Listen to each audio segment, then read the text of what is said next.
Curieusement, elle était née d'une chaîne et de l'ingéniosité des humains. Son père était un routier de solide carcasse, tandis que sa mère n'avait cessé de tourner en rond sur une piste aux étoiles.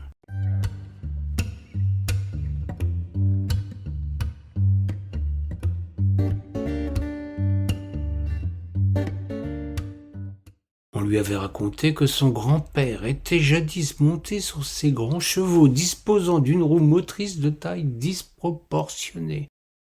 Dans la famille, on l'évoquait avec nostalgie ce grand bi qui avait vu le jour au détour de la guerre de 1870. Quant à sa grand-mère, non pas qu'elle ait perdu les pédales, elle était tout simplement née sans ce procédé qui allait faire son chemin. Tout le monde l'appelait affectueusement et avec respect la Draisienne.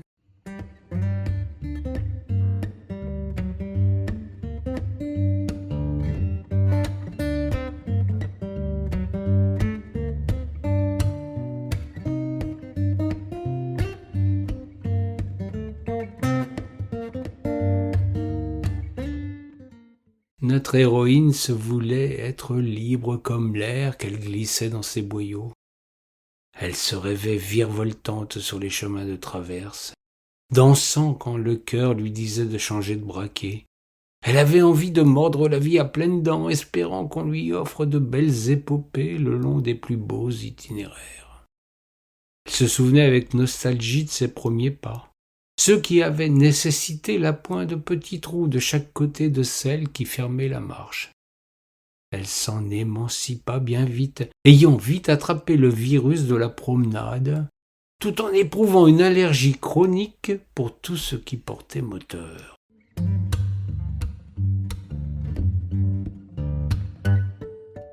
Quand elle comprit que ses congénères cessaient d'être des bicyclettes dignes de ce nom, et se firent vélos munis d'un assistant de propulsion à commande électrique et parfois nucléaire, elle s'indigna, se refusant qu'on la compare avec ces prétentieux qui entendaient rivaliser avec les automobiles en cycle urbain.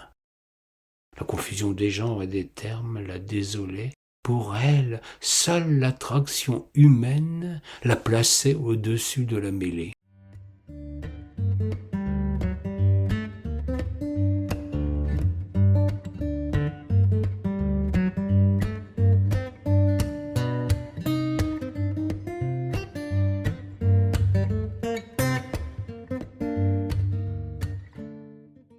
Elle se voua cadre et fourche à son pilote. Elle lui offrait tout le confort possible, évitant les nids de poules quand il avait les mains sur la cocotte, les dos d'âne quand il tirait sur la meule, les ronds-points quand il mettait la flèche. Elle n'était que prévenance et disponibilité pour un cyclotouriste qui avait le coup de pédale joyeux.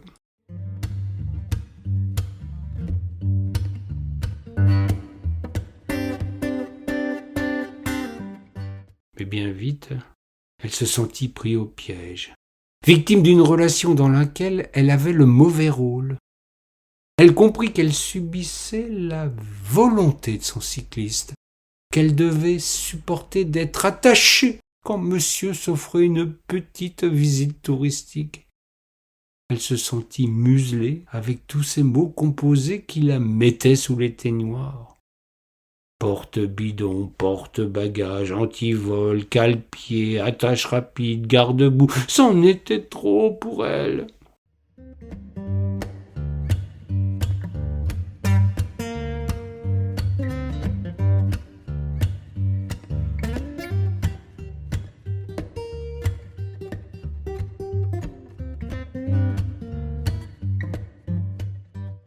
Plus que tout. Elle s'indigna qu'un jour elle puisse crever à quelques encablures d'une potence de malheur.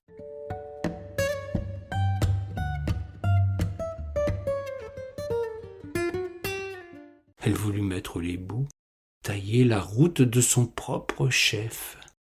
N'était-elle pas la petite reine ? C'est justement ce sobriquet qui lui mit en tête une drôle d'idée. Elle décréta de remonter la vallée des rois, de longer le fleuve royal à sa guise en prenant son temps, sans faire d'histoire, discrètement, secrètement.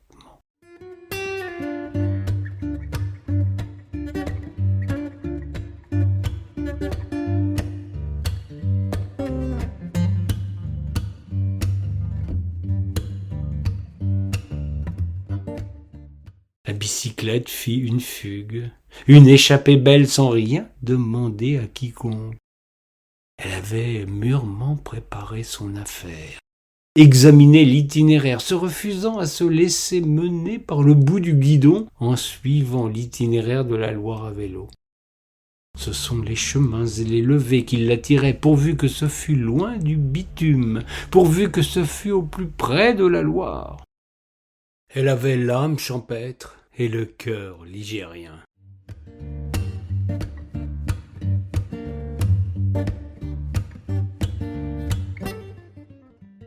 Mais elle n'était pas sotte. Une bicyclette allant son train de sénateur sans cycliste sur sa selle eût attiré la curiosité et occasionné des réactions, y compris à Saumur. Des individus bien intentionnés lui auraient mis des bâtons dans ses rayons. Sortir du cadre n'est pas permis à tout le monde, et encore moins à un objet manufacturé.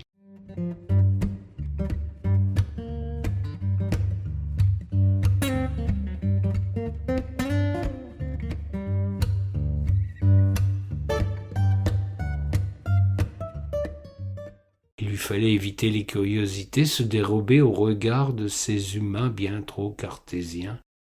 Après avoir bien réfléchi, elle conclut que la nuit serait son refuge, son domaine, pourvu qu'elle se débarrasse de tous ces gadgets fluorescents.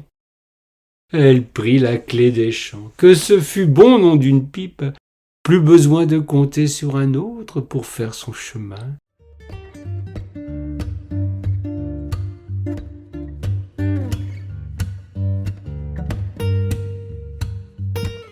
Elle filait le nez au vent sous un ciel merveilleusement étoilé. Elle se sentit en symbiose avec la nature, en harmonie avec cette vie animale qu'elle découvrait avec délectation. Elle s'arrêtait de temps à autre, s'abreuver dans la rivière, se rafraîchir les pneus, prendre le temps de jouir d'un spectacle admirable.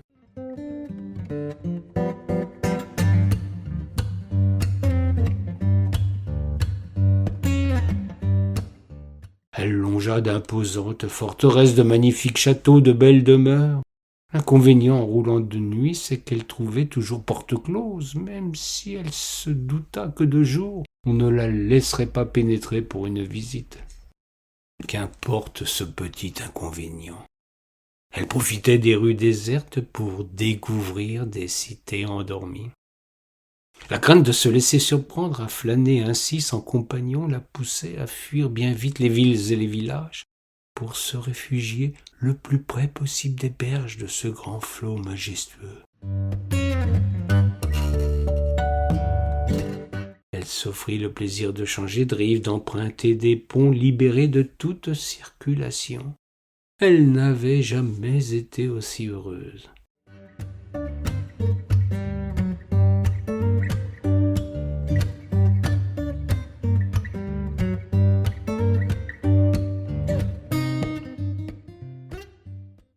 Elle arriva à proximité d'une belle forteresse, d'un château endormi, les pieds dans l'eau de ses douves. Elle se sentit en pays de connaissance. Elle percevait un appel, un murmure qui lui soufflait qu'elle était au terme de son périple, qu'elle était ici chez elle, qu'elle trouverait refuge parmi ses semblables.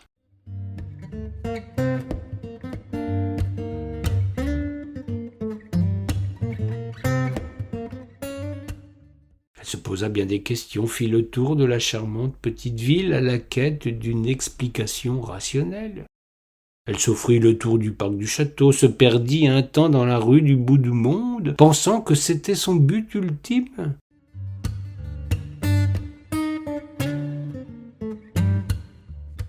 Lorsqu'elle entendit la rappelle de ses pareils dans le musée Eliette.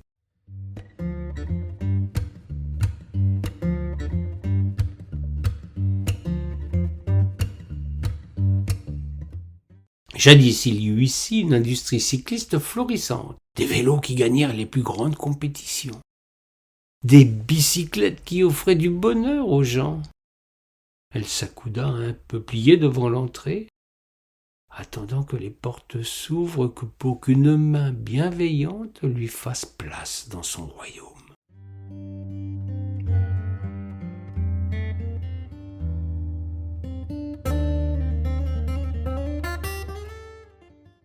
La bicyclette avait effectué un magnifique voyage. Elle méritait désormais de se reposer et de se laisser admirer.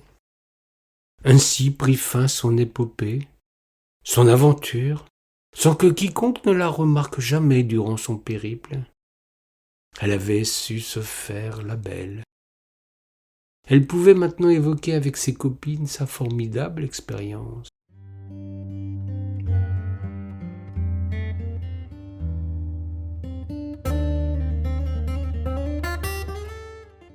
Un seul cyclotouriste se désole encore de la perte de celle qui continue encore de nommer vélo. C'est sans doute cette mauvaise habitude qui provoqua leur rupture. S'il entend la retrouver, qu'il vienne comme vous autres visiter ce petit musée installé à Sully-sur-Loire.